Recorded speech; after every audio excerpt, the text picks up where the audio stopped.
Hey kids, welcome to our little Grizzo TV. एक समय की बात है। एक राज्य में एक सुंदर राजकुमारी रहती थी। उसके पास वह सब कुछ था जिसकी वह इच्छा करती, लेकिन उसे सबसे ज्यादा खुशी अपने सुनहरे गेंद के साथ खेलते हुए मिलती थी।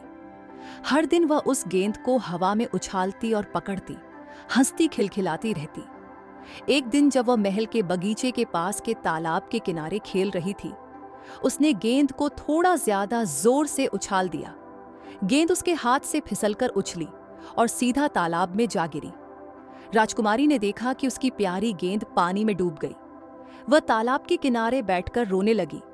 तभी एक छोटी सी आवाज सुनाई दी, राजकुमारी, तुम क्यों रो रही हो?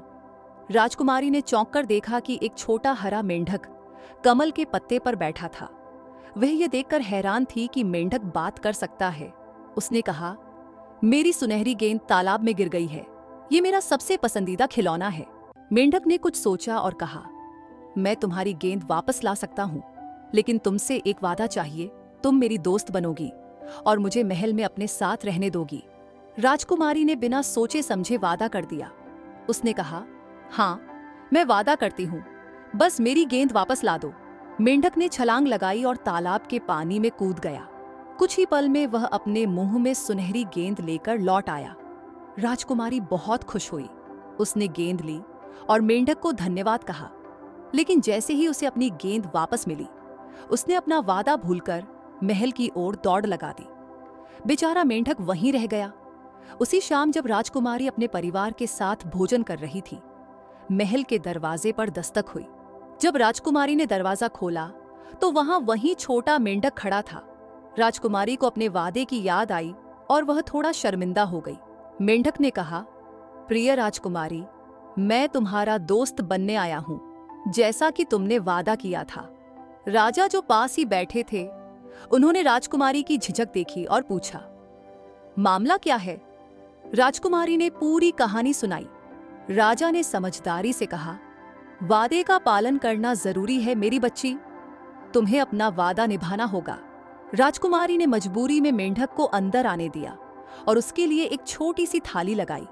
वह खुश नहीं थी, लेकिन मेंढक ने शालीनता से व्यवहार किया और उसे धन्यवाद दिया। उस रात मेंढक ने राजकुमारी के कमरे में सोने की अनुमति मांगी। राजकुमारी झिझक रही थी, लेकिन उसने अपना वादा याद करके उसे अनुमति दे दी। दिन बीतते गए और मेंढक हमेशा राजकुमारी के साथ रहता। धीरे धीरे राजकुमारी को मेंढक की अच्छाई और वफादारी की कदर होने लगी। उसे महसूस हुआ कि मेंढक सिर्फ एक जानवर नहीं, बल्कि एक सच्चा दोस्त है। एक दिन जब राजकुमारी ने मेंढक को शुभ रात्रि कहा, उसने प्यार से मेंढक के सिर पर चूम लिया। तभी एक तेज चमक हुई और मेंढक जादू से एक सुंदर राजकुमार में बदल गया। राजकुमारी चौंक गई।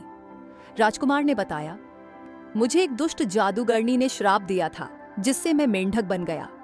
केवल एक सच्चा दोस्त और दयालु हृदय ही इस श्राप को तोड़ सकता था। राजकुमारी और राजकुमार सबसे अच्छे दोस्त बन गए। जल्द ही वे एक दूसरे से प्रेम करने लगे और विवाह कर लिया। वे खुशी खुशी रहने लगे और हमेशा यह याद रखते थे कि दोस्ती, दया और वादों को निभाना कितना महत्वपूर्ण है।